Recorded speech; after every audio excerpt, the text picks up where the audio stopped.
The board will now come to order. The board will now come to order. Madam Clerk, please call the roll.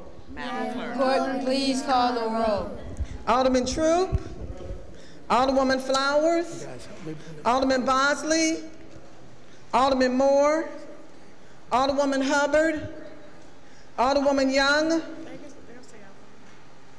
Alderman Conway, Alderman Ortman, Alderman Vollmer, Alderman Villa, Alderman Arnowitz, Alderman Wessels, Alderwoman Howard, Alderwoman Florida, Alderwoman Behringer, Alderman Rhodey, Alderman Kennedy, Alderwoman Davis, Alderman Schmid, Alderman French, Alderman Boyd,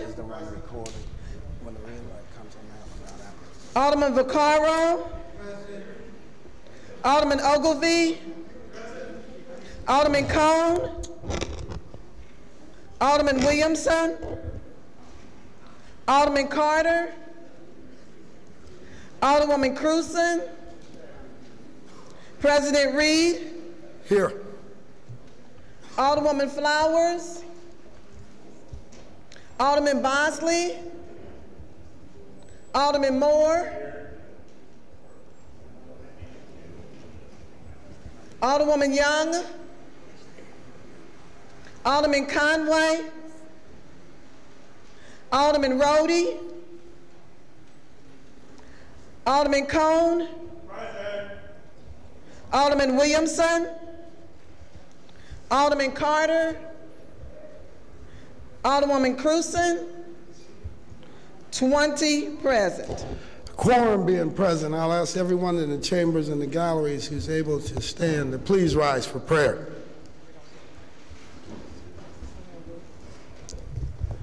And Scoutmaster Hall and Troop 220 helped bring us to order today, and they're going to help us, help lead us in prayer also.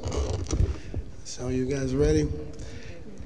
Giving all honor to God. Giving all honor to God. Almighty God. Almighty God. Source of all authority. Source of all authority. We humbly ask guidance in our deliberations. We humbly ask guidance in our deliberations. guidance.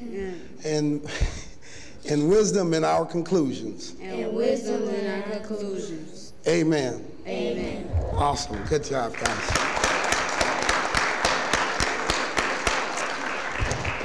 The leaders of the morrow. So thanks a lot for joining us today. And then we're going to have a resolution for you shortly. Let's give them one more round of applause.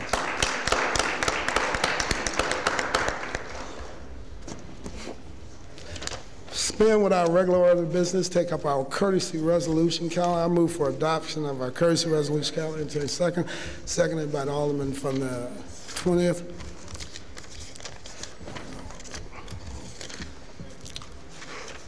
Alderman from the 19th, are you prepared with you? Okay. Alderman from the 18th?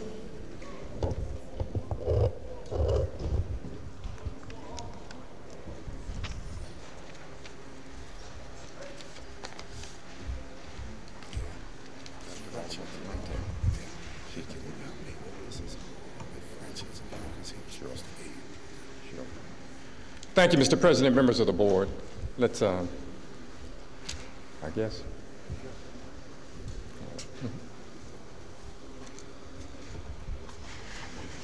It is my honor today to welcome both here to the City of St. Louis and our Board of Aldermen, Mr. Bill Summers.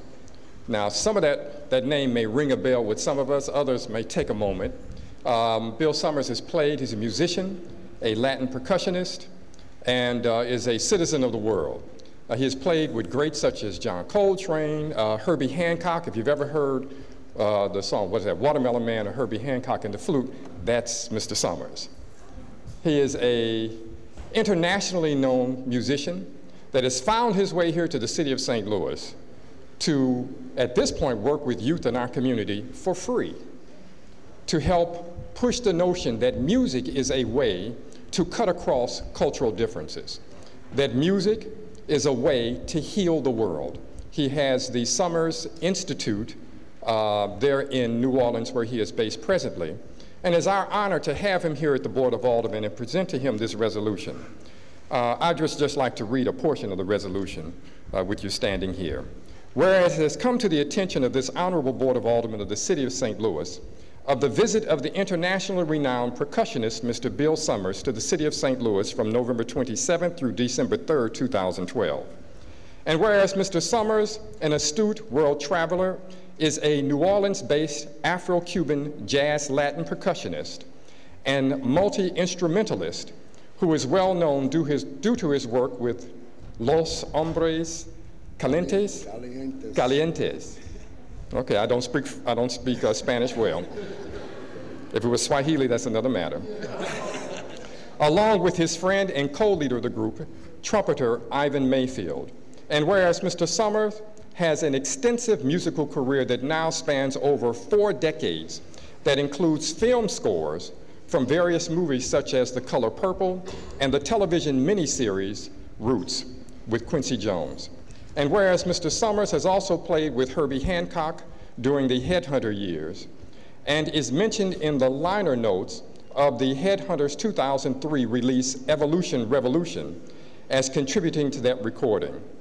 And whereas down through the years, Mr. Summers has performed or recorded with a list of musical greats too numerous to list here, but includes Wynton Marsalis, George Duke, the Pointer Sisters, Sonny Rollins, Stanley Clarke, Carlos Santana, Gary Bartz, Bobby Womack, Dave Matthews, Diana Shore, Roy Ayers, Michael Jackson, and unfortunately my name is not in there, and many, many others.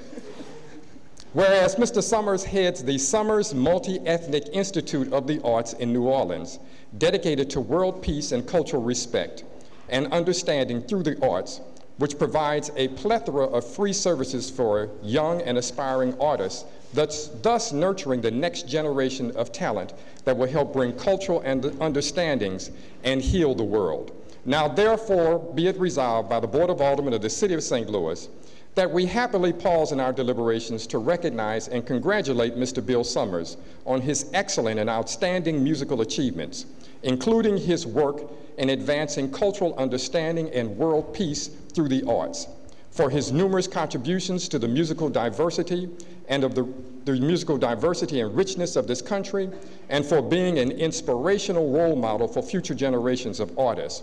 And by adoption of this resolution, we wish to join all others in honoring him and welcoming him to the City of St. Louis. It is my honor to present this resolution to Mr. Summers here today. Also with him is a long friend of mine, Mr. Amos Green, who's originally from East St. Louis, but has done a lot of work here in St. Louis and in Washington, D.C. It is our honor to have you here today, Mr. Summers, and unfortunately you can't play for the board, but they can find you. Today he will also be at Pomoja Academy, which is one of the public schools. They're near Enright and Vanderventer, teaching the students and helping to enrich their lives and providing an understanding of how arts can cut across cultural differences. Mr. Summers, it is our honor. Thank you. Say a few words. He wants me to say a few words. I don't have an instrument with me. I could sing a song. I'd be more comfortable, but I will say a few words. St. Louis is a great city, and it's one of the cities that lies upon the Mississippi River, which I consider the Nile. And New Orleans is Mecca, and it's Egypt. It's the Fertile Crescent, the Crescent City. And there's a very diverse cultural community, as you have here. And I would just, anytime I get a chance to speak before any group of people, it's very important that I say important things. Cultural diversity, mutual cooperation, multi-ethnic programs, greater understanding of one another. If you're Jewish, go to the mosque. If you're Arab, go to the synagogue.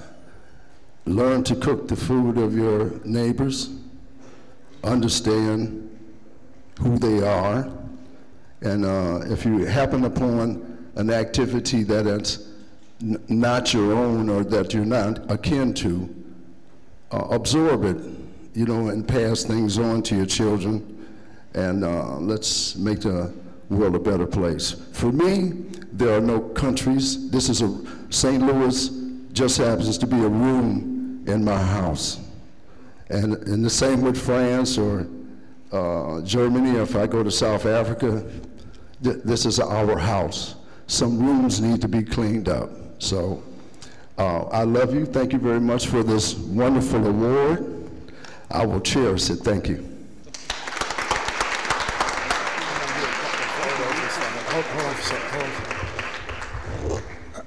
I'd like to move that we pass the resolution and bank. It's been seconded by Alderman from 20th. Any discussion? All in favor signify by saying aye. Aye. Opposed? Motion carries. Madam Clerk, please make note of that change. Prepare another copy of the resolution and bank. So noted. Mr. Summers, on behalf of other people all across the city of St. Louis who could not be here today to offer their thanks and also congratulations on this day, that the board has paused in its deliberations to recognize you for some of your great works in the music arena. And I tell you, just hearing your comments at the end, and I know you've done great works in the music, but that seems to be a gateway for the message that you're delivering, that truly is a message that needs to latch hold of everybody all across the world, because we certainly are a greater nation, we're a greater city, we're greater people when we're one people. So thanks for everything. Now this resolution, although it is just a piece of paper, it's the highest honor this board has to give. And what it does is it cements in time some of your many contributions up until this point. And so 100, 200 years from now, when they research the records of the city of St. Louis, they'll find your name buried amongst those records and know that you've passed this way. And you've contributed so much so that we pause today to recognize you. So thanks for all that you've done. Thank you. Thank you.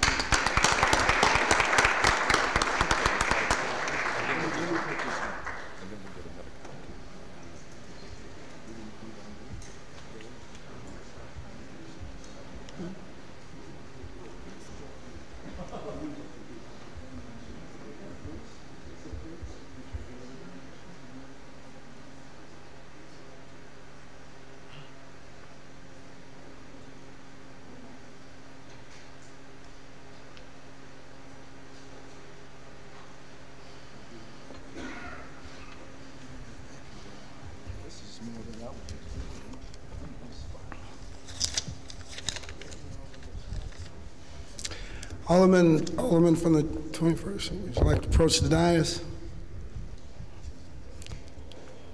Scoutmaster Hall, and the Scouts, would you like to approach the dais?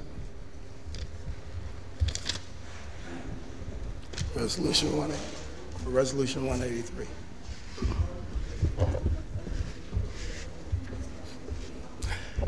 I don't know if there are any other Boy Scouts, Cub Scouts, former Boy Scouts and Cub Scouts out there. If there is, please feel free to join us up here for this resolution.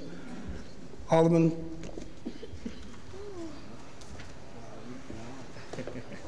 See, Scoutmaster used to being in charge. We have to turn it over to the Alderman first. You're gonna come up in a minute. Oh, y'all got me nervous. Oh, you'll be fine.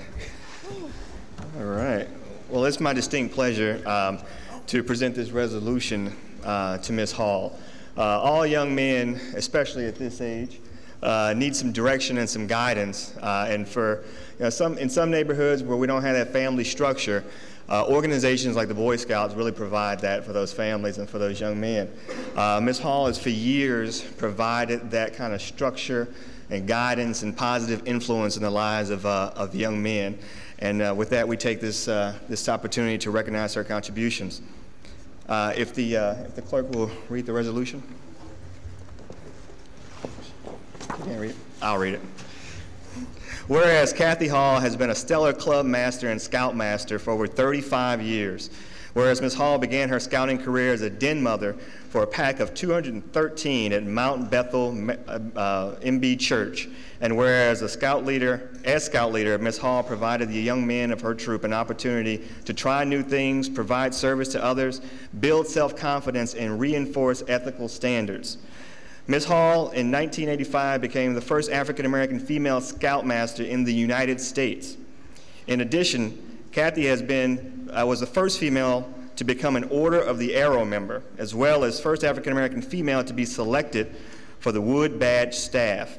And whereas she is a member of the St. Louis Catholic Archdiocese Scouting Committee and has acquired a BS in Commissioner's Training, and whereas Ms. Hall is a Cub Master and Scout Master for PAC 220, which is associated with St. Elizabeth Church in the 21st Ward, and whereas among the many awards she has received a distinct award of merit in 1988. Now therefore be it resolved that the Board of Aldermen of the City of St. Louis, that we shall pause in our deliberations to recognize and praise the tremendous contributions of Ms. Kathy Hall that she has made to the scouting program and to the entire St. Louis community.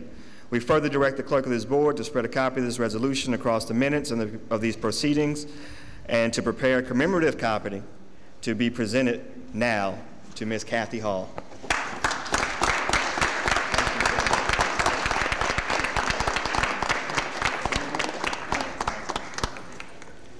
Okay. Brother Clark, you want to say something? First, giving thanks and honor to God, who's the giver and the sustainer of all of our lives.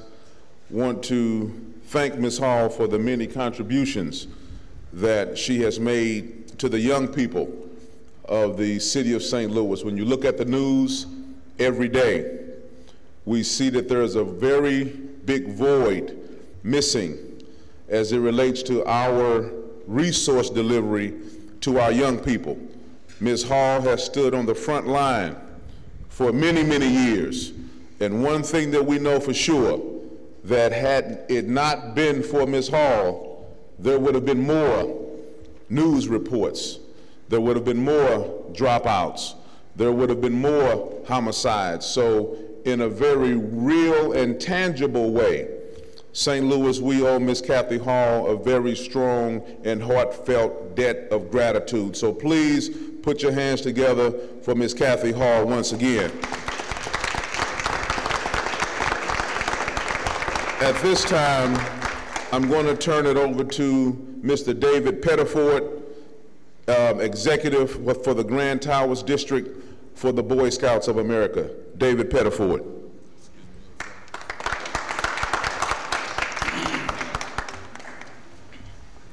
Good morning. On behalf of the Greater St. Louis Area Council of the Boy Scouts of America, I would like to congratulate Ms. Kathy Hall once again. She has been and continues to be a committed volunteer who works diligently with our young people to give them an opportunity to grow and mature into their manhood through programs that build their character and their values. Kathy is a person that can always be counted on to go that extra mile. When you need someone to help out, you look around the room and Kathy's always willing. Sometimes that's not good because she overextends herself, but at the same time, that's the kind of heart she has. So on the behalf again of the Greater St. Louis Area Council and Mr. Ron Green, our CEO, I want to say thank you, Ms. Hall, for your dedication, and we're looking for 35 more years.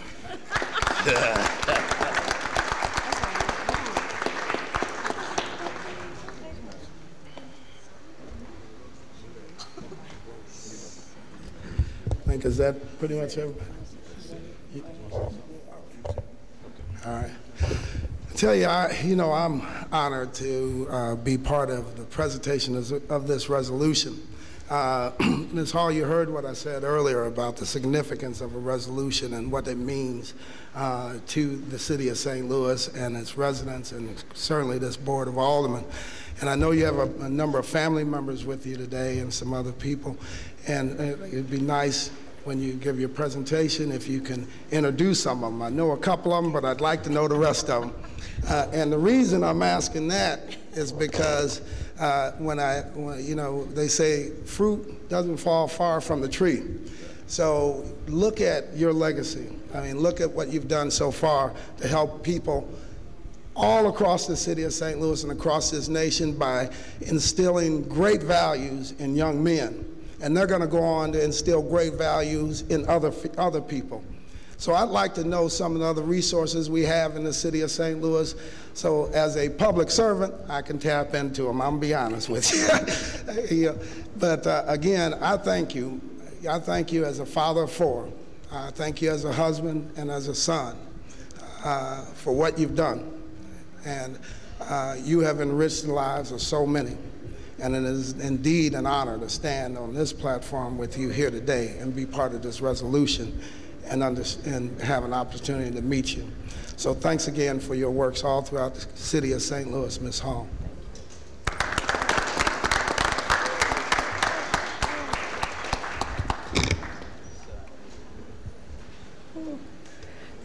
First, I'd like to say thanks to my young men, 220. Without you all, I couldn't have done this. And to my scouting family, to my two daughters, LaVada and LaJuan, Louis and Orlando, my son-in-law, my brother Eric, my sister-in-law, Dion, my niece and my nephew. I'm just honored, and I'm just hoping I can continue this. I can't say 35 more years, but a few more years, you know, because once you get past 50, that's another story. And I think I saw my pastor, too, from Pleasant Green Baptist Church, Reverend Bonner. Okay, so I'm just honored this morning, and I'm really overwhelmed, and I really can't talk. I started crying, so just thank you.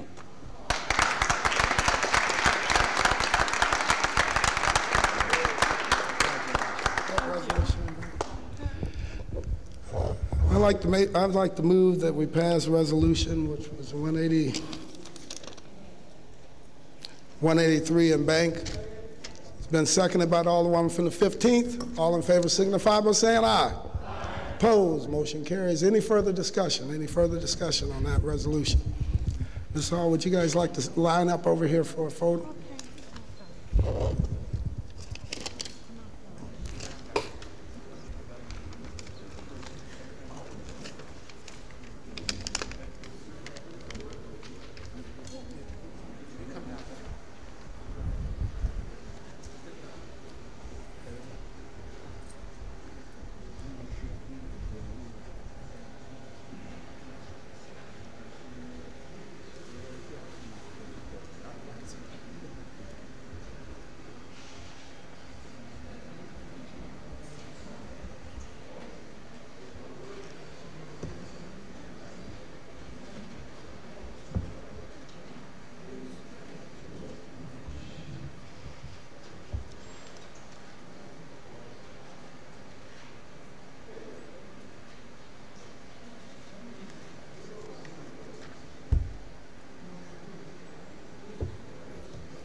Alderman from the 19th would like to approach the dais for resolution 181.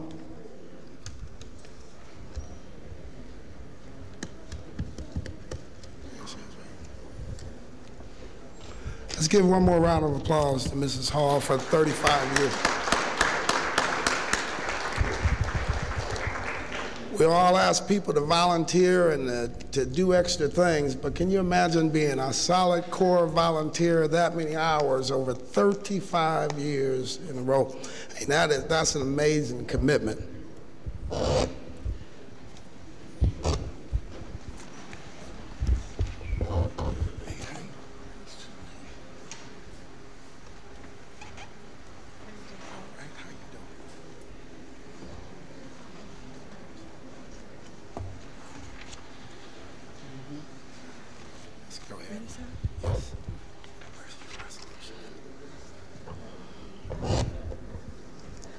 Good morning.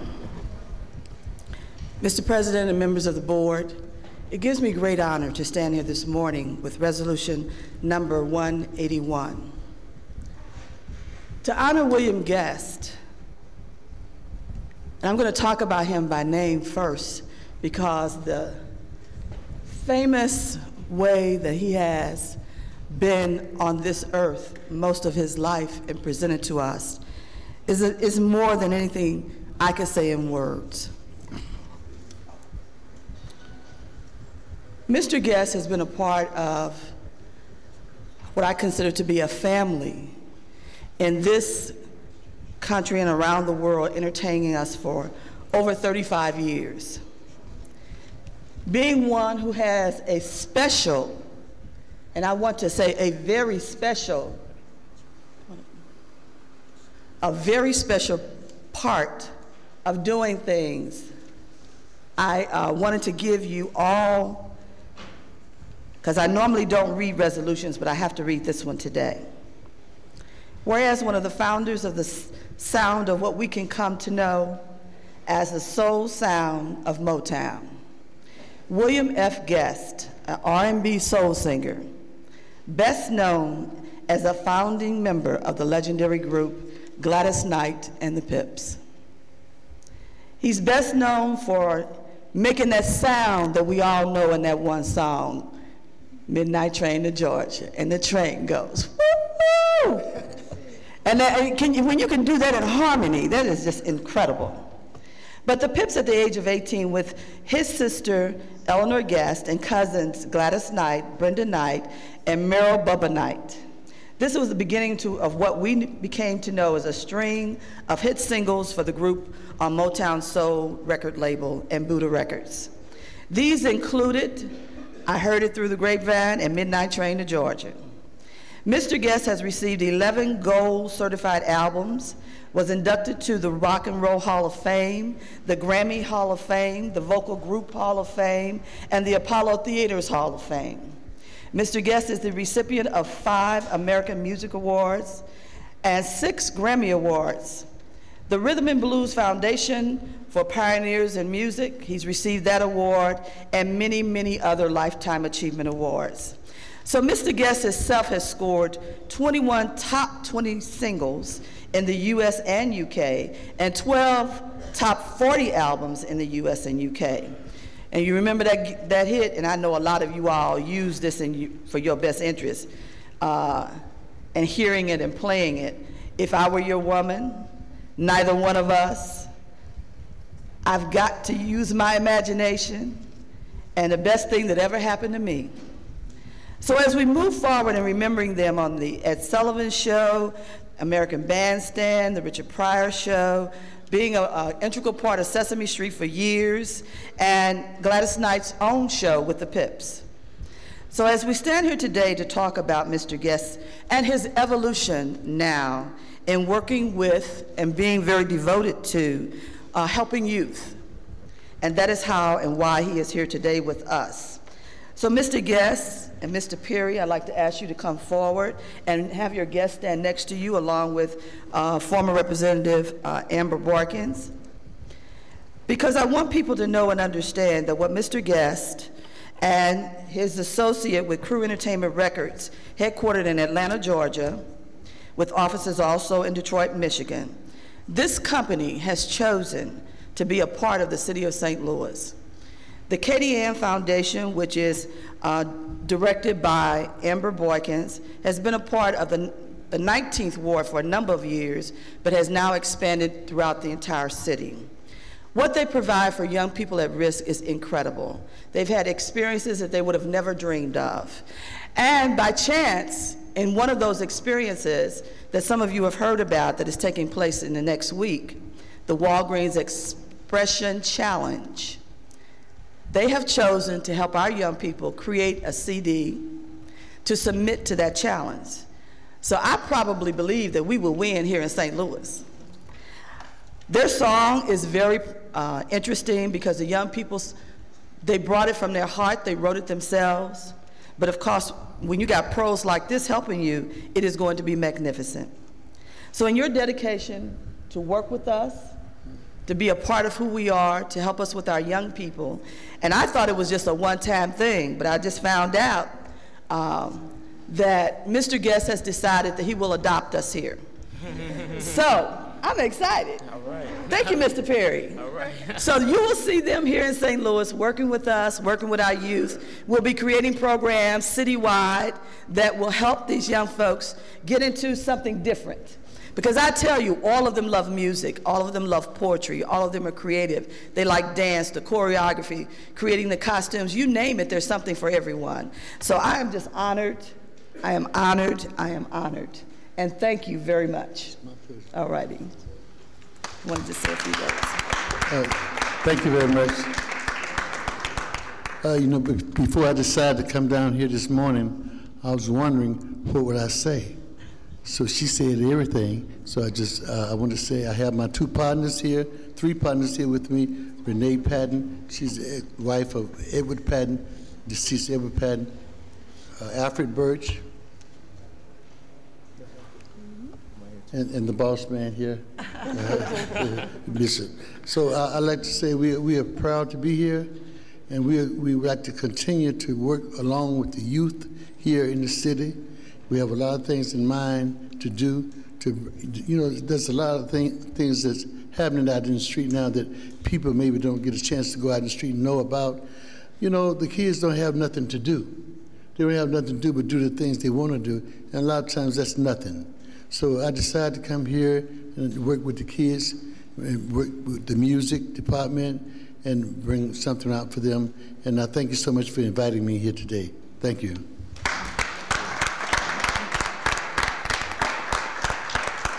Well said, Mr. Guest. My name is Bishop Perry. I'm the president of Crew Entertainment and Records out of Atlanta, Georgia, and Detroit.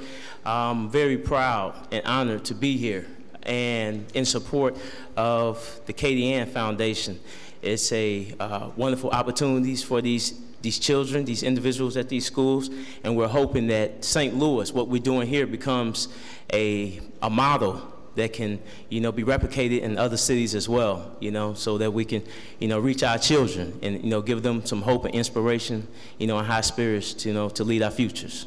And we thank you guys for having us. It's been a great time since we've been here since yesterday, and it's been nothing but blessings, and we thank you guys for welcoming. I'm originally from St. Louis, by the way. I live in Atlanta, but this is my home. I love St. Louis. There's no other place like it, and I'm just glad to be a part of some new developments here. Thank you.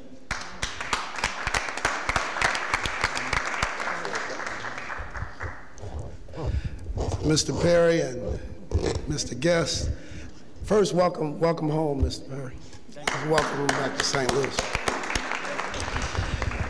And to Mr. Guest, you know, you have a lifetime's worth of achievements, right? And you can choose to do all kinds of things right now. You don't have to come back to St. Louis and begin to help kids in the street and continue to give back to the community. You can choose to go live every place from Paris to France, any place in the world you can choose to land and enjoy the fruits of your labor. So as a father of four, as you heard earlier, I say thank you. Thank you for coming to St. Louis and giving back, because we need your help in these streets to begin to turn these kids around. So thank you so much. Let's give them a round of applause for giving back to our community.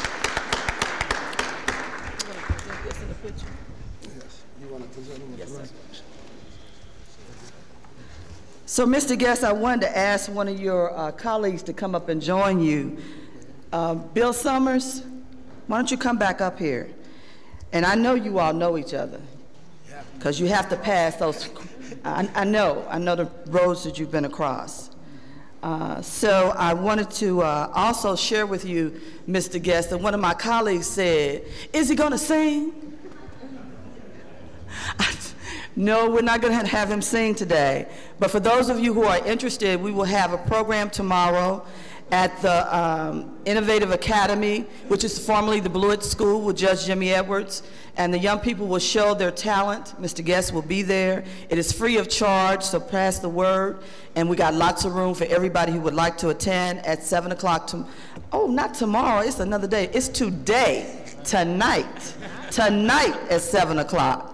So I wanted to just make sure that we understood that there's a lot going on, and it's still a lot that needs to be done. But Mr. Guest, you stepped up to the plate. You're making it happen for us. And I just wanted to give you this great honor. Thank you so much. Okay? All right. So we're going to step right here on these steps and take a picture with you and your guests. I don't know how many of you remember any of those songs, Midnight Train to Georgia and all that stuff. No, but I knew I grew up with them. Yeah. There you go. I want you right down there.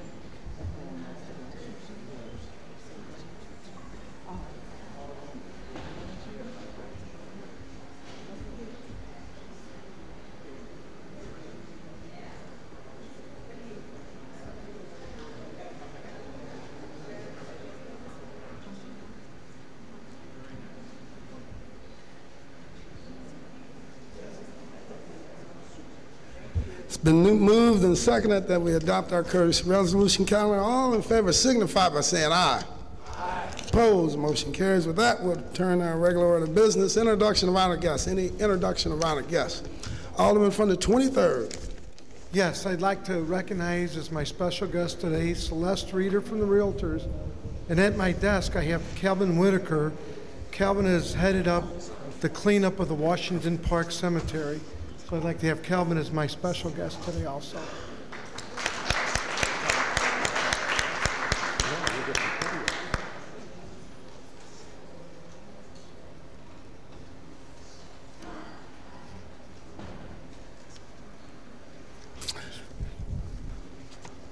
Alderman from the 19th. Thank you, Mr. President, members of the board. I'd like to acknowledge as my guest today, Captain Jones.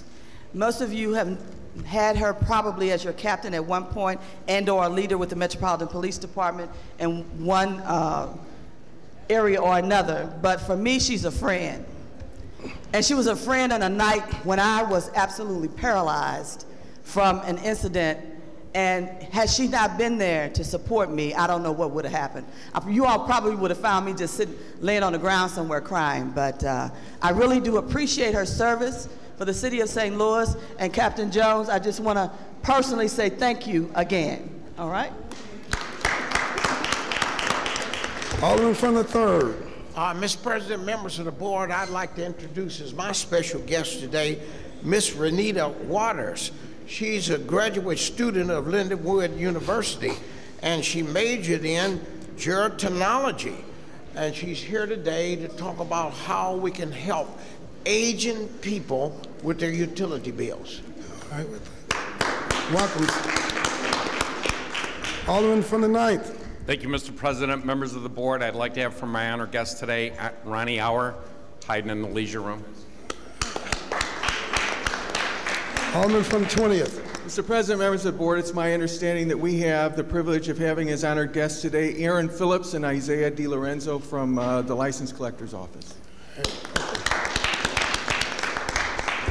Alderman from the 27th.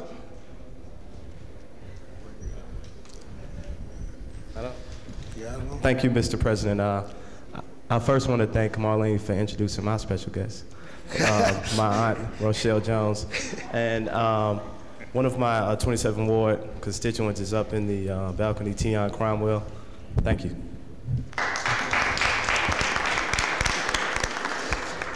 Alderman from the 4th. Thank you, Mr. President and members of the board. I'd like to have as my special guest, as always, the Ameren, Missouri family, AT&T, Ms. Jamala Rogers, Mr. James Clark, and my very special guest today is Mr. Scott Ogilvie. Thank you. Hey. Any further introductions? Any further introductions? Alderman from 13th, you have an introduction.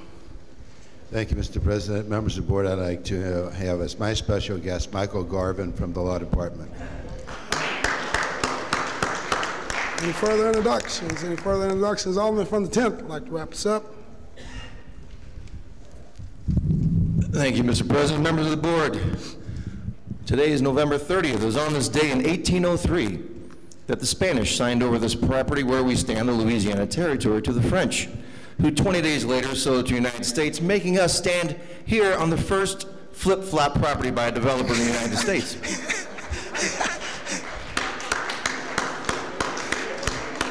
And you caught me without a guest today. Mr. Steffens is home resting his giblets after Thanksgiving. All right, excellent. Alderman from the 13th, recognized on approval of the minutes. Thank you, Mr. President. I move to approve the minutes of the November 9th meeting. Moved by the Alderman from the 13th, seconded by the Alderman. Any discussion? All in favor signify by saying aye.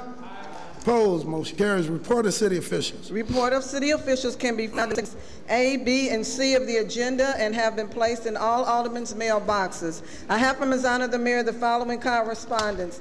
Dear members of the board, I have the pleasure to submit the following individuals for appointment to the Ballpark Village Community Improvement District. The appointment of Alison Marishin, who resides at 2509 High School and whose term will expire on September the 20th, 2013. The appointment of Dale Rootsatz, who resides at 9951 Holliston and whose term will expire on September the 20th, 2013. The appointment of William DeWitt III, who resides at 700 Clark Street and whose term will expire on September the 20th, 2015. The appointment of Michael Whittle, who resides at 700 Clark Street and whose term will expire on September the 20th, 2015. The appointment of Nick Benjamin, who resides at 4141 Pennsylvania and whose term will expire on September the 20th, 2013. I respectfully request your approval of these appointments. Sincerely, Francis G. Slater, City of St. Louis. Alderman from the 7th, you recognize on the mayor's appointment to the Ballpark Village Community Improvement District. Thank you, Mr. President. Members of the board, I move for approval of the mayor's appointments to the Ballpark Village Community Improvement District. Moved by the Alderman from the 7th. I entertain a second on that motion. Seconded by the Alderman from the 23rd. Any discussion? All in favor signify by saying aye. Aye. Opposed? Motion carries. Dear members of the board, I have the pleasure to submit the following individuals for appointment to the Orpheum Theater Community Improvement District. The appointment of Robert Cooker, who resides at 357 West Chicago Avenue, whose term will expire on October the 18th, 2014. The appointment of Robert Burke II, who resides at 357 West Chicago Avenue, whose term will expire on October the 18th, 2014. The appointment of Mr. Kevin Riley, who resides at 212 East 3rd Street, and whose term will expire on October 18, 2015. The appointment of Jeff Brown, who resides at 111 West Wesley, whose term will expire on October 18, 2015. The appointment of Lisa Chiaffi, who resides at 357 West Chicago Avenue, whose term will expire on October 18, 2015. I respectfully request your approval of these appointments. Sincerely, Francis G. Slay, Mayor, City of St. Louis. Alderman from the 7th, you recognize on the mayor's appointment to the Orpheum Theater Community Improvement District. Thank you, Mr. President. Members of the board, I move for approval of the mayor's appointments to the Orpheum Theater Community Improvement District. Moved by the Alderman from the 7th, seconded by the Alderman from the 20th. Any discussion? All in favor signify by saying aye. Opposed? Motion carries. Dear members of the board, I have the pleasure to submit the following individual for appointment to the Couples Station Building 9 Community Improvement District. The appointment of Michael Turley, who resides at 7325 Princeton, and whose term will expire on July 1st, 2015. I respectfully request your approval of this appointment. Sincerely, Francis G. Slay, Mayor, City of St. Louis. Alderman from the 7th, you recognize on the mayor's appointment to Couples Station 9 Community Improvement District. Thank you, Mr. President. Members of the board, I move for approval of the mayor's appointments to Couple Station Building 9 Community Improvement District. Moved by the Alderman from the 7th. I entertain a second on the motion. Seconded by the Alderman from the 15th. Any discussion? All in favor signify by saying aye.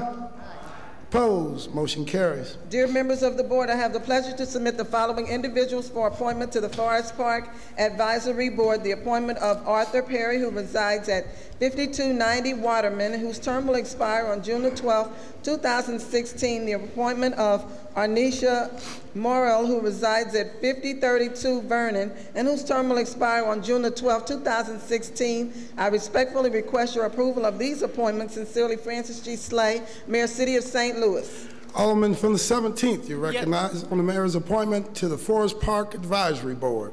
Yes, Mr. President, members of the board, I move that we approve the mayor's appointments.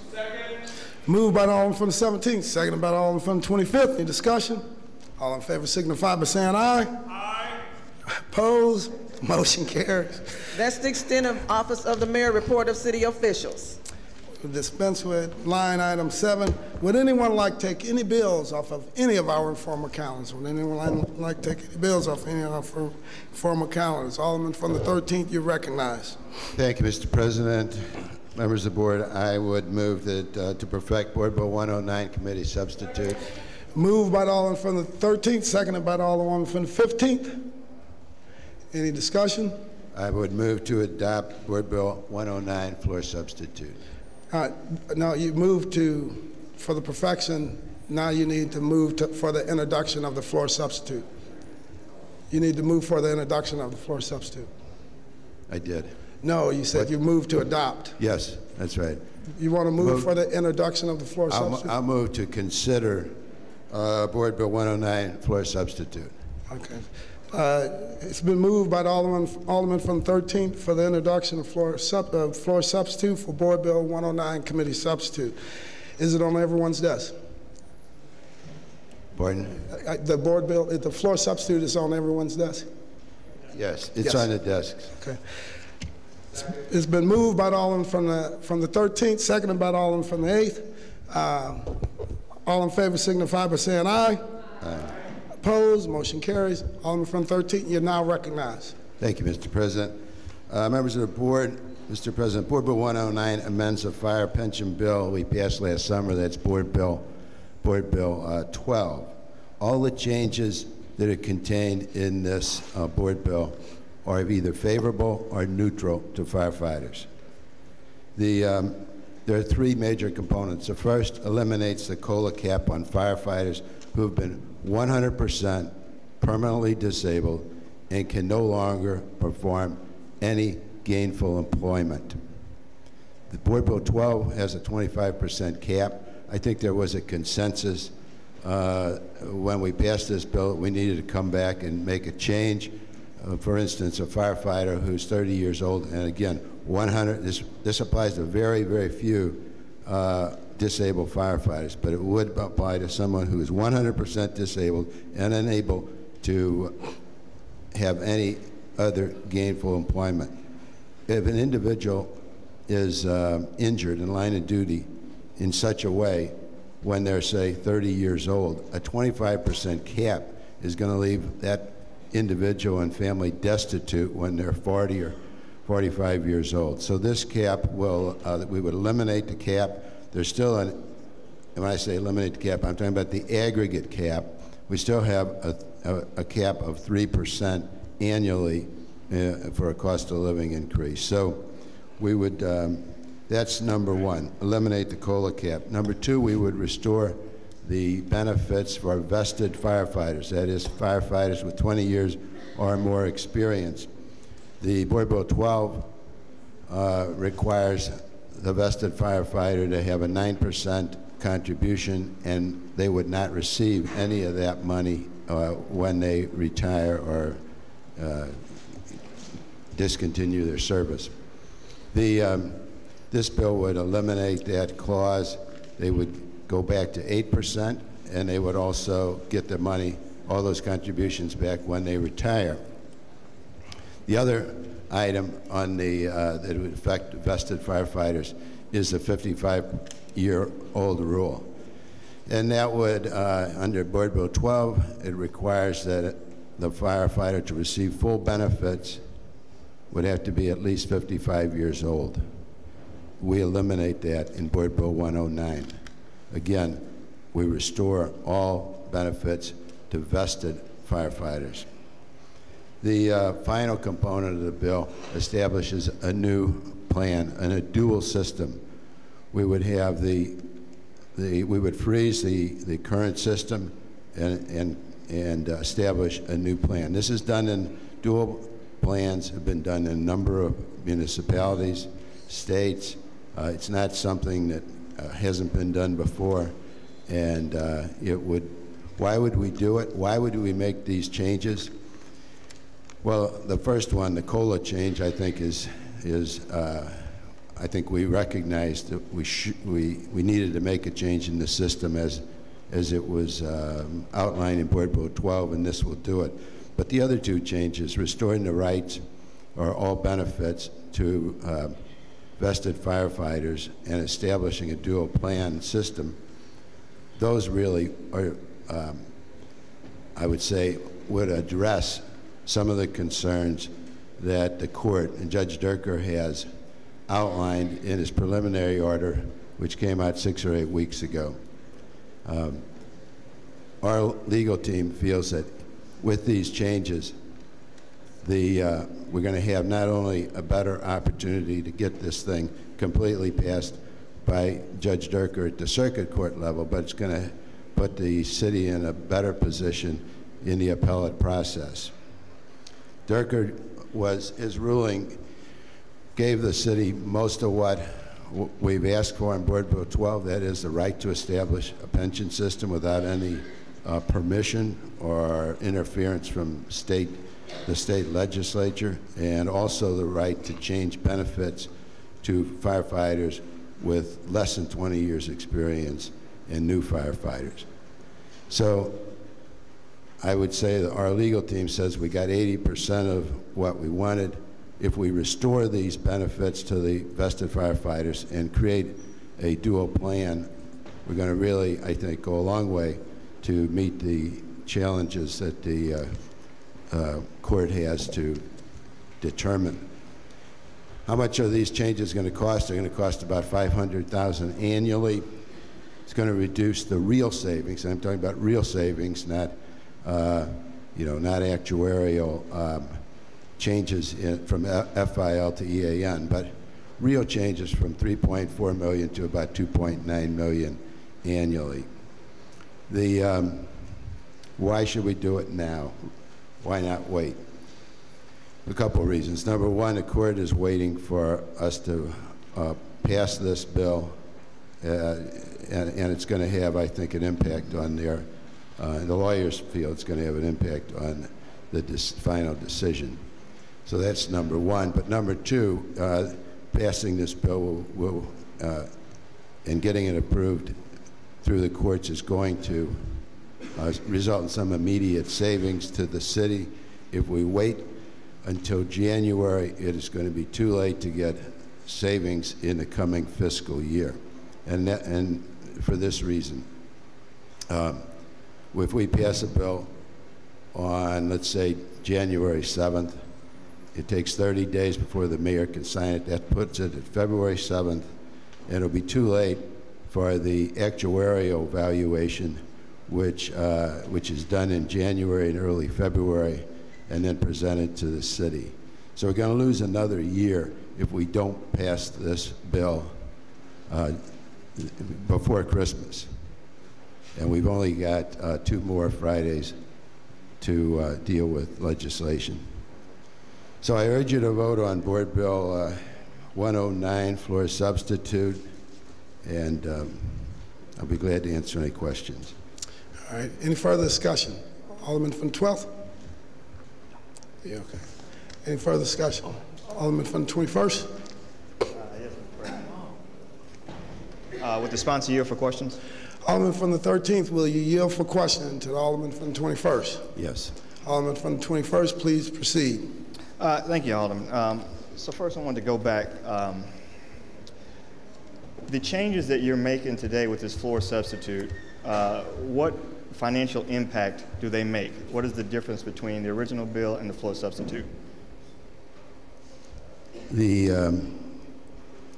It's $500,000 annually. Between the original 209 and the floor substitute, or between Board Bill 12 and 109? 109. Give me your question again. I was comparing it to with the current legislation, Board Bill 12, which would result in a $3.4 million savings. This would be 2.9. Okay, so my question is there a financial impact between the original Board Bill 109 and the floor substitute for 109? Yeah, it's about roughly $400,000. Okay, is there an actuarial study to show that? Yes. Have we been provided that? No, I don't have it. I do not have it. I have seen it. Okay. So we just, I understand, so we just take your word for the financial impact of these significant changes. So my question is this really the proper way to do this kind of legislation? Absolutely. So the committee passed this out. They passed 109 out without an actuarial study. So really having no idea of what financial impact 109 made at all. When it passed out, it was put on the informal calendar for a month and a half while that actuarial study was done, passed out, processed. I don't know how many people in here have actually had a chance to look at it. We certainly have not had any experts or the budget director explain it to us. And now we have additional changes today, which have just been passed out for the first time, so Aldermen have, the first time they get to look at it, which make even more changes, and that actual actuarial study still has not been distributed. No, there is no, these have no changes in the floor substitute from the committee substitute. There's no actuarial changes.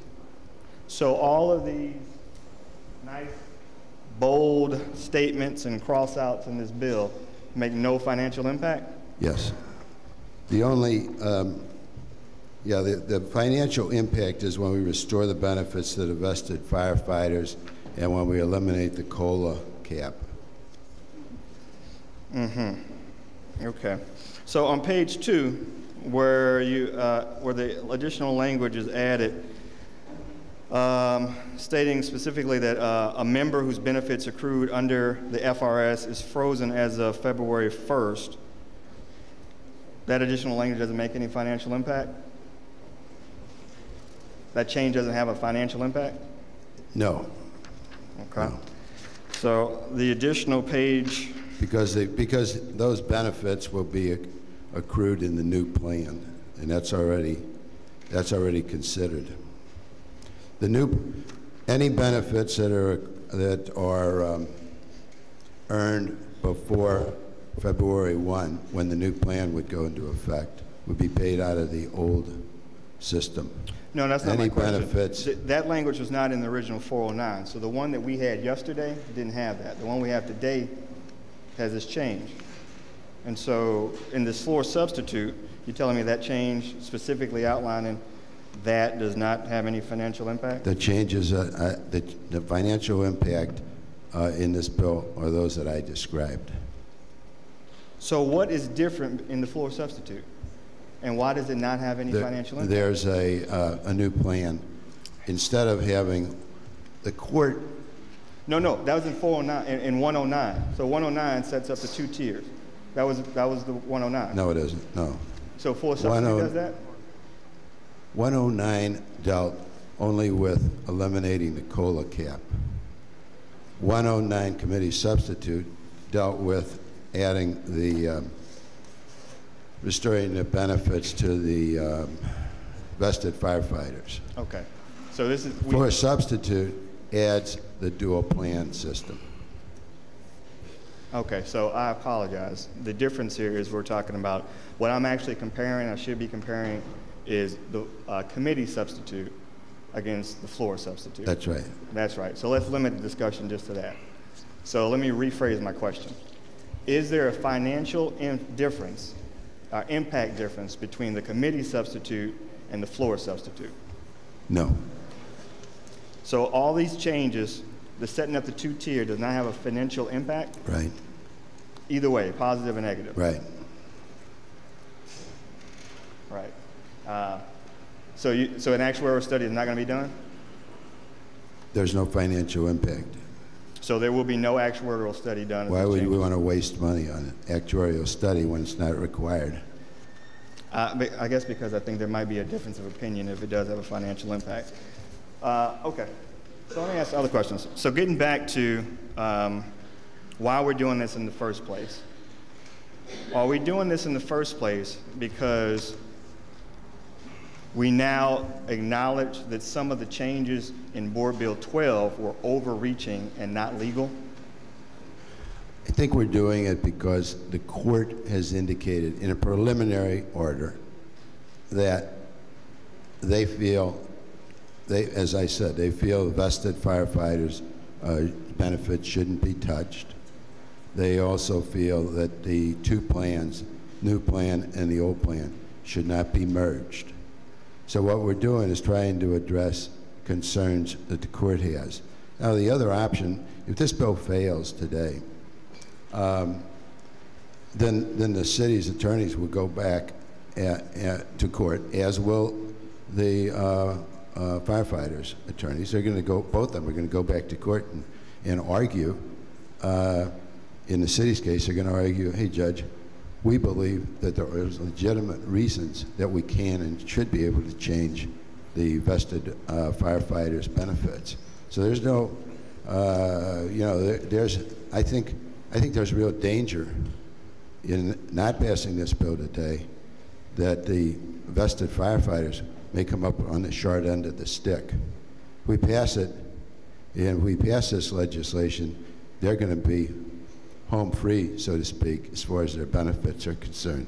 If we don't pass it, if this bill fails, it's still possible that the city could go to court, argue their case, and get the court to listen to them and cut some of the benefits that the vested firefighters would have if we passed the bill. All right, thank you, Alderman. Mr. President, I respectfully disagree with the sponsor.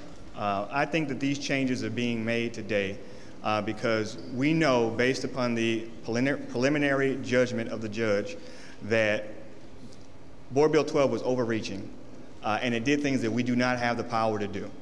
And so as we tried to make these changes to hedge our bets, I think what we've lost sight of is what the original goal was. The original goal was about money, about saving money. And that comes down to a dollar figure. And this floor substitute, 109 in general, has less savings than anything else that was on the table last time. It has less savings than the agreement that the firefighters had agreed to do. It has less savings than, of course, Board Bill 12, which was overreaching, and as we will soon find out, is illegal. And that's why we're forced to come back to something that was on the table from the very beginning, which is to set up a two-tier system. From the very beginning, that was on the table. Firefighters from the very beginning said, leave our current guys where they are.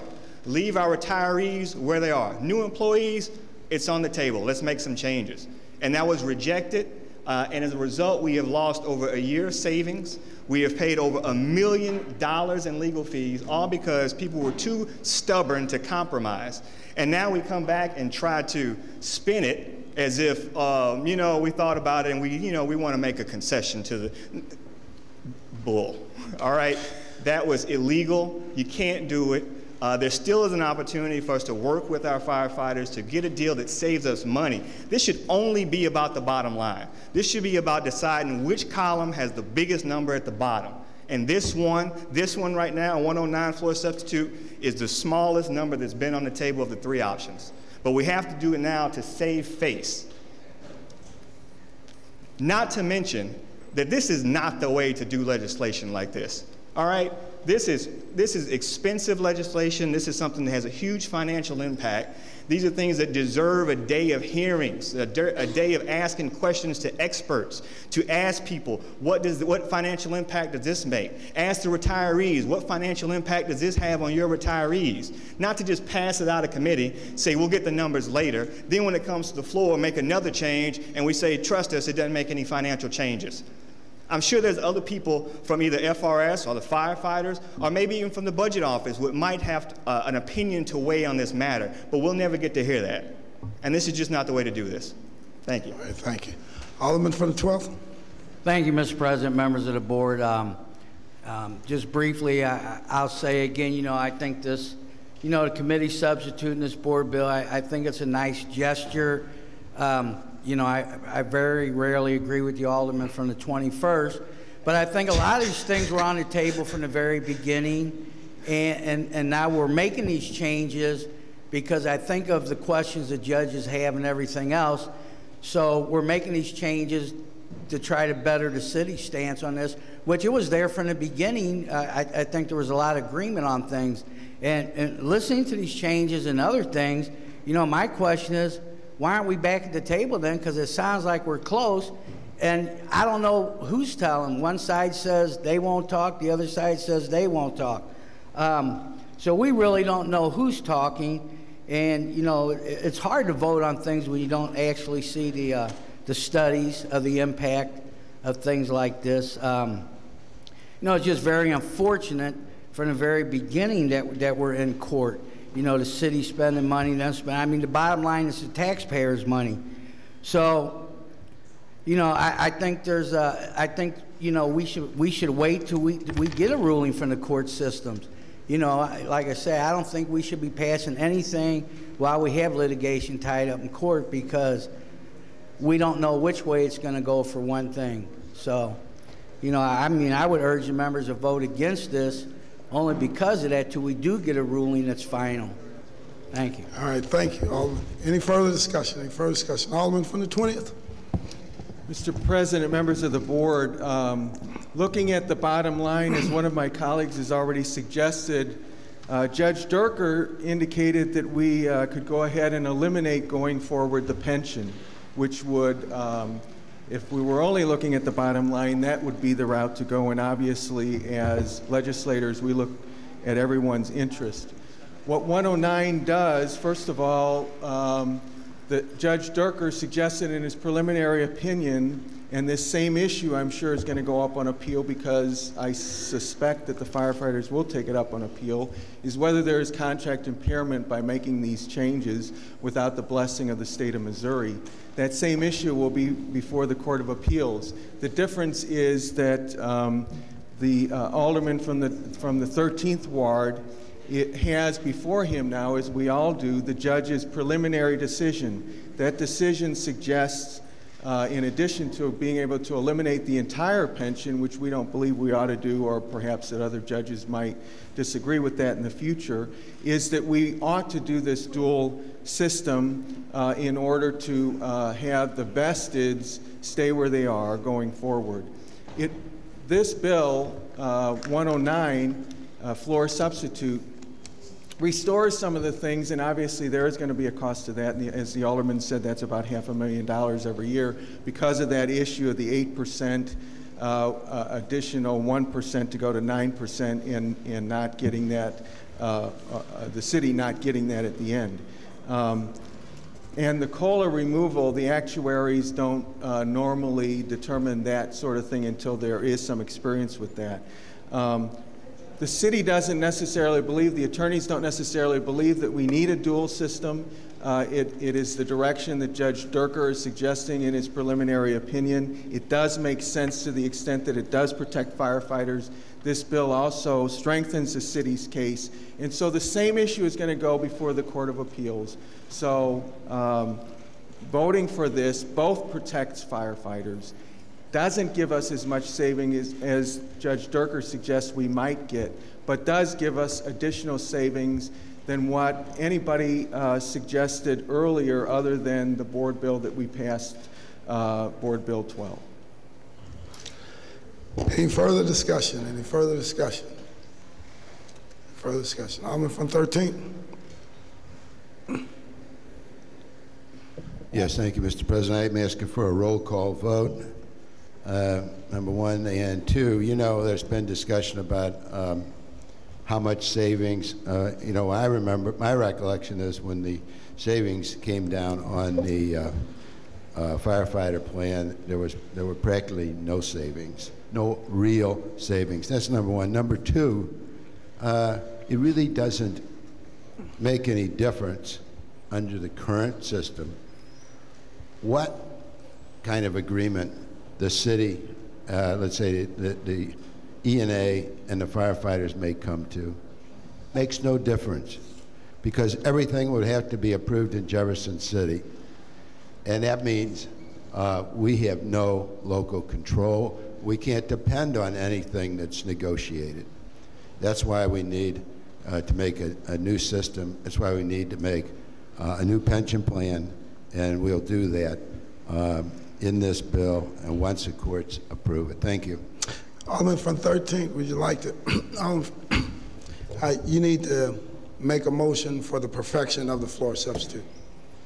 I move for perfection of floor substitute of Board Bill 109 and ask for a roll call vote. Moved by the Alderman from the 13th, seconded by the Alderman from the 15th. Madam Clerk, please call the roll. Alderman True, Alderwoman Flowers, Alderman Bosley, Alderman Moore, Alderwoman Hubbard, Alderwoman Young, Alderman Conway, Alderman Ortman, Alderman Vollmer, Alderman Villa, Alderman Arnowitz, Alderman Wessels, Alderwoman Howard, Alderwoman Florida, Alderwoman Behringer, Alderman Rhodey, Alderman Kennedy, Alderwoman Davis, Alderman Schmid, Alderman French, Alderman Boyd, Alderman Vaccaro, Alderman Ogilvie, Alderman Vaccaro, your vote was? Alderman Ogilvie,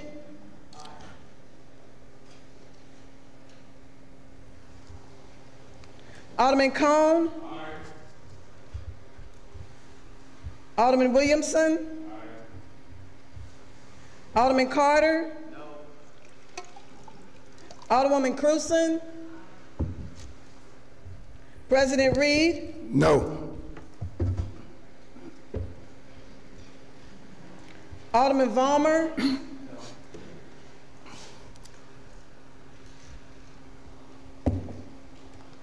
Alderman Boyd,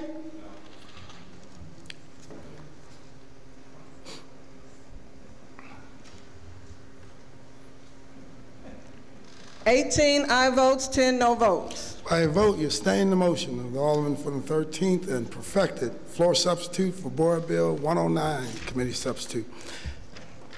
Dispense with line items 9 and 10. First reading of the board bills. Board Bill 245, sponsored by Alderman Schmidt, an ordinance adopted pursuant to the terms and conditions of the recently approved Petition A voter initiative accepting local control and responsibility for the city's police department. Board Bill 246, sponsored by Alderman Trooper, an ordinance recommended by the Planning Commission to change the zoning of property from B2 Family Dwelling District and F Neighborhood Commercial District to the B2 Family Dwelling District only in City Block 4494 for property at 3100 through 18 North Kings Highway containing an emergency clause. Board Bill 247, sponsored by Alderman Ortman, an ordinance establishing a four-way stop site at the intersection of McNair and Victor by regulating all north-south traffic traveling on McNair approaching such intersection and containing an emergency clause. Board Bill 248, sponsored by Alderman Kennedy, an ordinance amending Ordinance 67013 by modifying the terms of the real estate tax abatement in the Vanderveer, Finney, Washington, Taylor redevelopment area. Board Bill 249, sponsored by Alderman Bosley, and an ordinance recommended by the Board of Public Service to vacate travel on one from a 25-foot wide north-south alley in City Block 1740, bounded by Salisbury, North Florissant, Malincrot, and 22nd Street. 2 from Destrehan from 23rd to 22nd Street. 3 from Destrehan from North Florissant west to the alley in City Block 1741. 4 from Destrehan from the 22nd Street east to the alley in City Block 1741 and containing an emergency clause. Board Bill 250, sponsored by Alderman Bosley, an ordinance recommended by the Board of Public Service to vacate public service rights for travel on one from Malincrot from 25th Street eastwardly to a point. 2 the southern north-south alley in City Block 1748 as bounded by Salisbury, 23rd Street, Malincrot, and 25th Street, containing an emergency clause. Board Bill 251, sponsored by Alderman Rhodey, an ordinance designating a portion of the city as a redevelopment area known as the Northeast Hampton Berthold Redevelopment Area, establishing the Northeast Hampton Berthold Special Allocation Fund, authorizing certain allocations by city officials, and containing a severability clause. Board Bill 252, sponsored by Alderman Rhodey, an ordinance affirming adoption of a redevelopment plan, redevelopment area, and redevelopment project, authorizing the execution of a redevelopment agreement between the city and TriStar Imports Incorporated, designating TriStar Imports Incorporated as developer of the redevelopment area and containing a severability clause. Board Bill 253, sponsored by Alderman Ortman, an ordinance approving a blighting study and a redevelopment plan for 2910 Indiana and containing a severability clause. Board Bill 254, sponsored by Alderwoman Florida, an ordinance approving a redevelopment plan for 3612 through 14 Hartford. Board Bill 255, sponsored by Alderman Troop, an ordinance pertaining to membership rates for city youth at the O'Fallon Park Recreation Complex and Carondelet Park Recreation Complex, and containing an emergency clause. Board Bill 256, sponsored by Alderman Vaccaro, an ordinance recommended by the Board of Estimate and Apportionment, authorizing a supplemental appropriation, amending Ordinance 69154, commonly referred to as the City Annual Operating Plan for fiscal year 2012 through 2013, appropriating $40,000 from excess payments on water bills and personal and real estate property tax bills received into the Heat Up St. Louis Fund, the Big Brothers, Big Sisters, the Backstoppers, and the Pet Spay, Neuter, and Microchip Assistance Fund, containing an emergency clause. That's the extent of our first reading. Reference to committee. To the Ways and Means Committee, Board Bill 256. To the Public Safety Committee, Board Bill 245. To the Parks Committee, Board Bill 255. To the Neighborhood Development Committee, Board Bill 253 and 254. To the Housing Committee, Board Bill 246, 248, 251, and 252. And to the Streets Committee, Board Bill 247, 249, and 250. That's the extent of reference to committee. Second reading. The following board bills were reported out of the Ways and Means Committee. Board Bill 222, sponsored by Alderman Rhodey, an ordinance establishing the Forest Park Southeast Special Business District, setting its boundaries, tax rate, initial rate of levy, subject to the approval of the qualified voters, bonding authority, and uses to which tax revenue may be put, creating a board of commissioners, and containing a severability, effectiveness, and emergency clauses. Board Bill 223, sponsored by Alderman Rhodey, an ordinance submitting to the qualified voters residing in the Forest Park Southeast Special Business District a proposal to renew and continue the levy tax on the real property located in said district,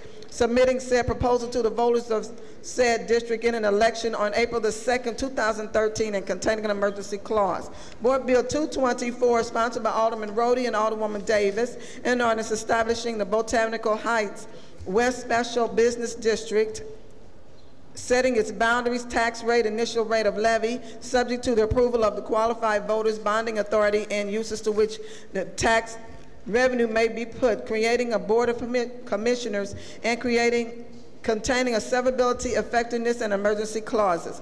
Board Bill 225, sponsored by Alderman Rhodey and Alderwoman Davis, an ordinance submitting to the qualified voters residing in the Botanical Heights West Special Business District a proposal to renew and continue the levy on real property located in said district, submitting said proposal to the voters of said district at an election on April the 2nd, 2013, containing an emergency clause. Board Bill 159, sponsored by Alderman Rhodey, an ordinance authorizing and directing the mayor and the comptroller to execute upon receipt of and in consideration the sum of $3,100, a quick claim deed to Remise Release and forever quick claim deed to the state certain city-owned property located in City Block 4879, known and numbered as 4354 Rear West Papin Street. Board Bill 229, sponsored by Alderwoman Cruzen, an ordinance authorizing the city to enter into a Fourth Amendment to the Memorandum of Agreement with the Bi-State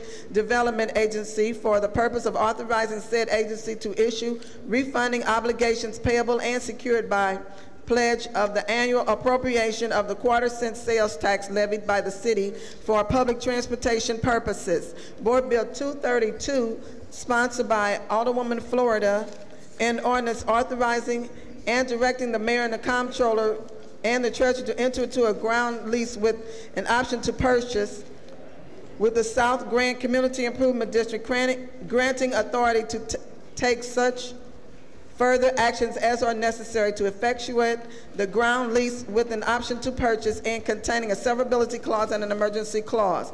The following board bills were reported out of Public Utilities Committee.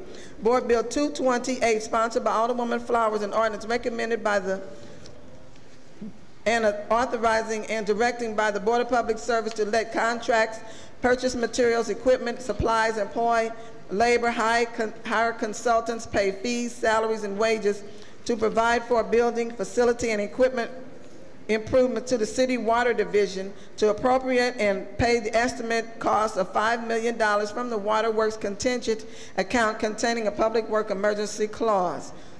Following board bills were reported out of the Public Safety Committee. Board Bill 179, Committee Substitute, sponsored by Alderwoman Young and Alderman Boyd, an ordinance pertaining to the Excise Code containing a severability and emergency clause. Board Bill 234, sponsored by Alderman Schmidt, an ordinance authorizing and directing the fire chief on behalf of the city to enter into and execute a grant agreement with the Federal Emergency Management Agency to fund a 2011 Staffing for Adequate Fire and Emergency Response Project upon approval of the Board of Estimate and Apportionment and containing an emergency clause. Board Bill 237, sponsored by Alderman Rhodey, an ordinance to amend Section 14.08.220 of the revised code by repealing said section and enacting in lieu thereof a new section 14.08.220 relating to 3 a.m. closing permits and containing an emergency clause. The following bills were reported out of the Housing Committee. Board Bill 155, sponsored by Alderman Ogilvie, an ordinance recommended by the Planning Commission to revoke the Deaconess Health System Community Unit Plan as indicated on the district map, contingent upon acquisition of the identified properties by the St. Louis Zoo and containing an emergency clause. Board Bill 199, sponsored by Alderman Rhodey, an ordinance recommended by the Planning Commission to change the zoning of property from F Neighborhood Commercial District to the G Local Commercial and Office District for property on 5924 Clayton, containing an emergency clause.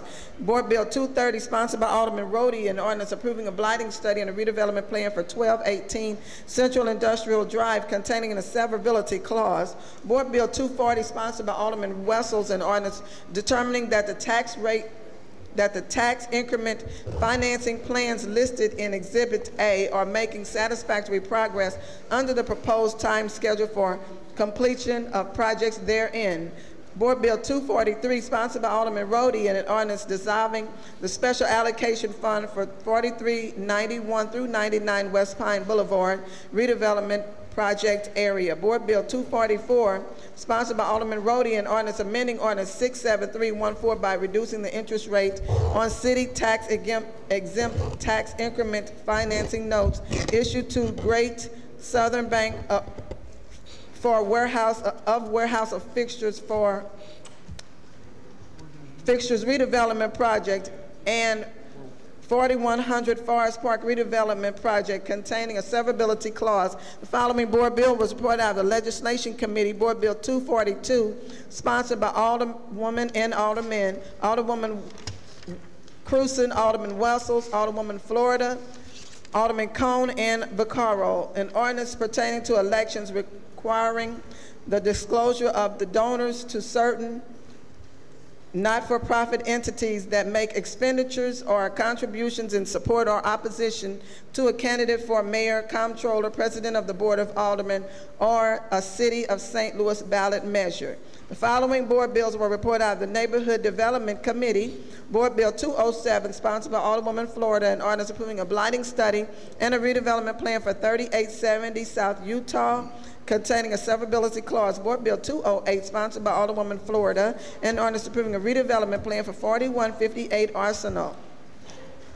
Board Bill 209, sponsored by Alderman Ortman, an ordinance approving a blighting study and a redevelopment plan for 2625 South 11th Street, containing a severability clause. Board Bill 210, sponsored by Alderman Conway, an ordinance approving a blighting study and a redevelopment plan for 4008 Castleman, containing a severability clause. Board Bill 214, sponsored by Alderman Rhodey, an ordinance approving a blighting study and a redevelopment plan for 4137 Manchester, containing a severability clause. Board Bill 215, sponsored by Alderman Rhodey, an ordinance approving a blighting study and a redevelopment plan 4225 through 29 Laclede, containing a severability clause. Board Bill 231, sponsored by Alderman Rhodey, an ordinance approving a blighting study and a redevelopment plan for 920 South Taylor and 4450 West Pappan, containing a severability clause. Board Bill 238, sponsored by Alderwoman Young, an ordinance approving a blighting study and a redevelopment plan for 1706 through 28 Carroll Street, containing Carroll Street redevelopment area,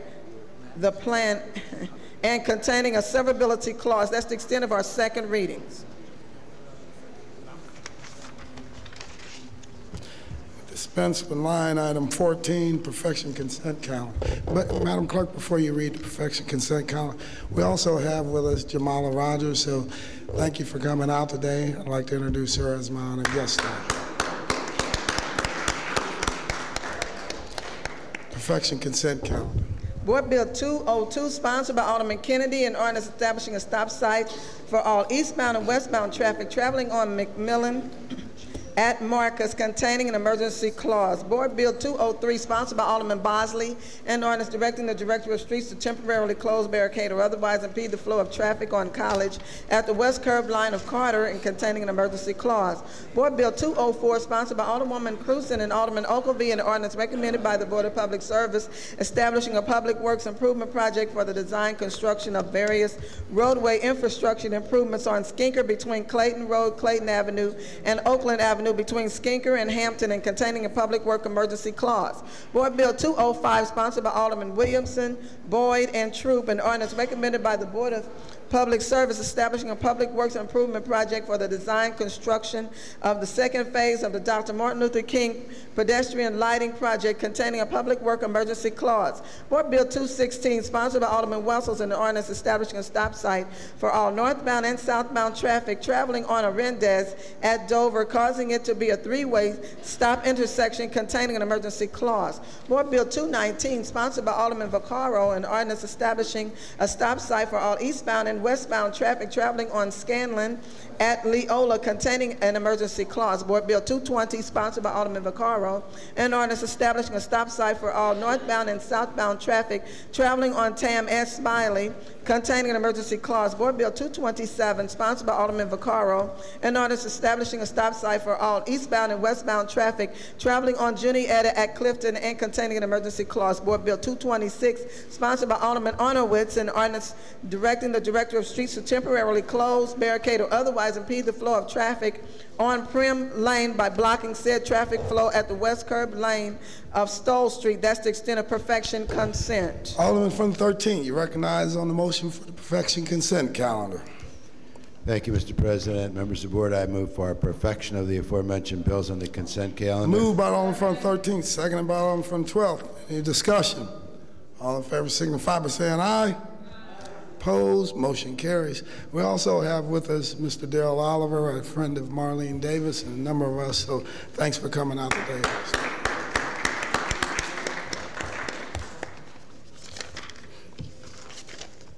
Board bills for perfection. Board Bill 198, sponsored by Alderwoman Triplett, an ordinance recommended by the Board of Estimate and Apportionment pertaining to the real property located at 1 North Jefferson Avenue, establishing an earnings and payroll tax reimbursement account. Alderman from the 28th, you recognize on the perfection of Board Bill number 198. Thank you, Mr. President. Members of the board, I am handling this floor substitute for former Alderwoman Triplett, because this bill was assigned to the Ways and Means Committee and we passed it out there.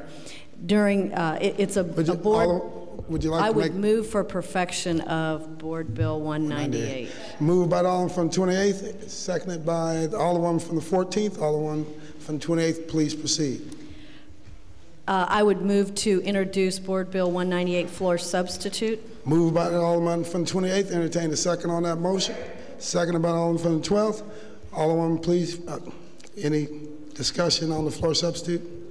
As I started to mention inappropriately earlier, Board Bill 198 is a bill which rebates half of the earnings and payroll tax back to Wells Fargo for an expansion that they're doing and an addition of 400 jobs. The Ways and Means Committee did pass this out a week and a half or so ago. However, at that time, what was not attached to the bill was an MOU that Wells Fargo has with Slate. And so as a technicality, the MOU was already in place, but it just was not attached to the board bill. So that's the reason for the floor substitute. So with that, I would renew your motion. Move to pass Board Bill 198. We're already good with that. It's been moved and seconded that we introduce floor substitute of Board Bill 198. All in favor signify by saying aye. Aye. Opposed, motion carries. Alderwoman, now would you like to perfect floor substitute? Okay, now I move to perfect Board Bill 198 floor substitute. It's been moved by the Alderman from the 28th, seconded by the Alderman from the 24th. Any discussion? All in favor signify by saying aye. Aye. Opposed, motion carries. That's the extent of board bills for perfection. Third reading consent. Board Bill 171 floor substitute. Alderman from the 13th, you recognize on the motion for the third reading consent calendar. Thank you, Mr. President. Members of the board, I move for third reading and final passage of the aforementioned bills on the consent calendar. It's been moved by the Alderman from the 13th, seconded by the Alderman from the 12th. Any discussion? Madam Clerk, please call the roll. Alderman Troop. Alderwoman Flowers. Alderman Bosley. Alderman Moore. Alderwoman Hubbard. Alderwoman Young. Alderman Conway. Alderman Ortman. Alderman Vollmer. I didn't hear that. Alderman Villa. Aye. Alderman Arnowitz. Aye. Alderman Wessels. Aye. Alderwoman Howard. Aye. Alderwoman Florida. Alderwoman Behringer. Aye. Alderman Rhodey. Alderman Kennedy. Alderwoman Davis. Alderman Schmid. Alderman French. Alderman Boyd. Alderman Vaccaro. Alderman Ogilvie. Alderman Cone. Alderman Williamson. Alderman Carter. Alderwoman Cruzen. President Reed. Aye. Alderwoman Flowers.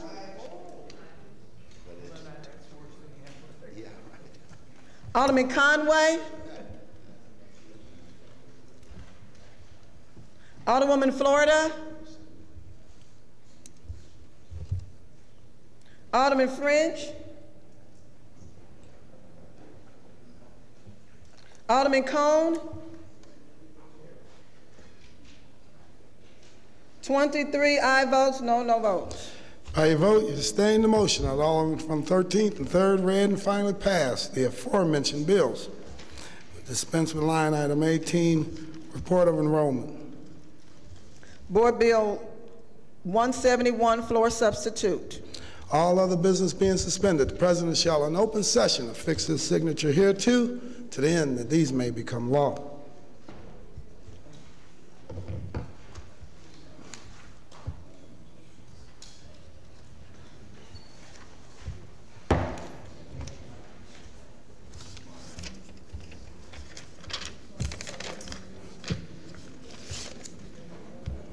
First reading of resolutions. Resolution 185, sponsored by Alderman Schmidt and the Board of Aldermen, pursuant to Ordinance 67794, the Public Safety Committee does hereby approve and recommend for appropriation the Crime Prevention Program funds for the fiscal year 2012. Alderman from the 20th. I'm here. I'm doing this. Alderman from the 20th, you recognize on the first reading of Resolution 185. Good morning, Mr. President, members of the board. I would ask that that be assigned to the Public Safety Committee. It's been moved by the Alderman from the 20th that we assign resolution number 185 to the Public Safety Committee. I entertain a second on that motion. Seconded by the Alderman from the 2nd. All in favor signify by saying aye. Aye. Opposed? Motion carries. Madam Clerk, please sign resolution number 185 to Public Safety Committee. So noted. That's the extent of first reading of resolutions. We would dispense with line item 22, miscellaneous unfinished business. We have none. Announcements. Wednesday, Public Safety Committee meeting at 1:30 in the Kennedy Room. On Thursday, Streets meeting at 11 a.m. in the Leisure Room. Friday, full board meeting, 10 a.m. in the chambers. That's the extent of my announcement. Any further announcements? Alderman from the 4th. Thank you, Mr. President and members of the board. I'd like to know if anyone would like to have their name added to Courtesy Resolution 184. Anyone would like to have their name added to Courtesy Resolution 184. Thank you. Yes, and me. Yes. Alderman from the 14th said yes. A number of others. Alderman from the 18th says yes. 26 said yes. Alderman from the 19th, you're recognized. I'm already on there. All right. Thank you, Mr. President, members of the board. Tomorrow, Saturday and actually Sunday, it's the 29th annual Cookie Spree at Cherokee Antique Row. It's from 11 to 5, so come down and have some cookies and buy some antiques and enjoy yourself. Thank you. All right, thanks, Alderman. Alderman from the 10th. Hello. Thank you, Mr. President, members of the board. Tomorrow, December 1st, is the annual Christmas on the Hill Festival, starting in the morning with the Chill on the Hill Run, a 5K run walk, which I will not be taking part in. Then we have in the evening carolers, carriage rides, stores will be staying open. There will be a concert in St. Ambrose Church. Come down, enjoy the 70-degree weather and Christmas on the Hill. Thank you. All right, thank you. Alderman from the 22nd. Sorry, I missed you earlier. Thank you, Mr. President, members of the board. I just want to say a special happy birthday to our esteemed colleague from the 3rd Ward who will be 55 tomorrow. Awesome. Alderman? 19, 19.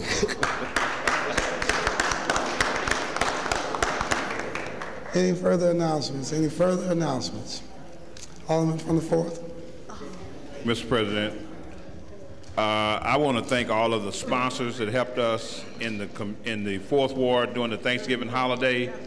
We gave out over 400 turkeys for Thanksgiving, and we appreciate all the sponsors. And also, I'm a little fuzzy today because I'm practicing getting ready for Santa Claus on December the 15th.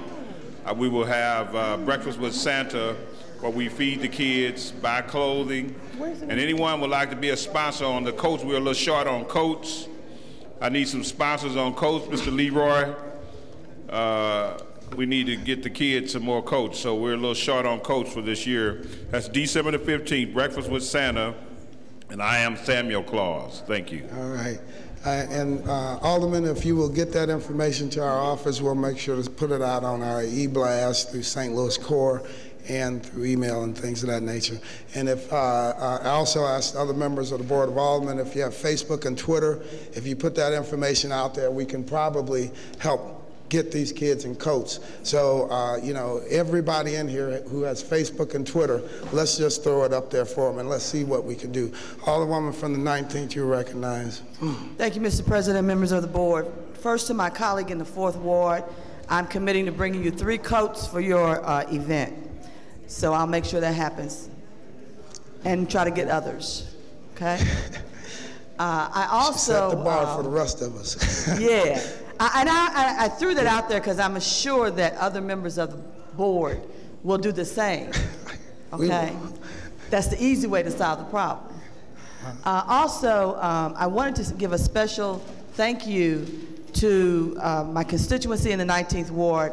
Our town hall meeting last night was very successful.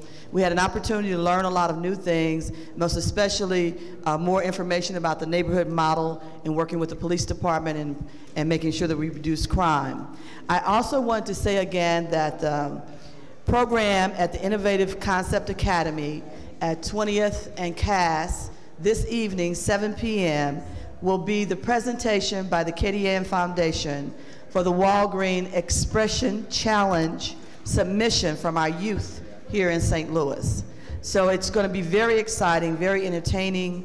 It's free of charge, got lots of room for everybody, so I hope you come by and share that moment with us.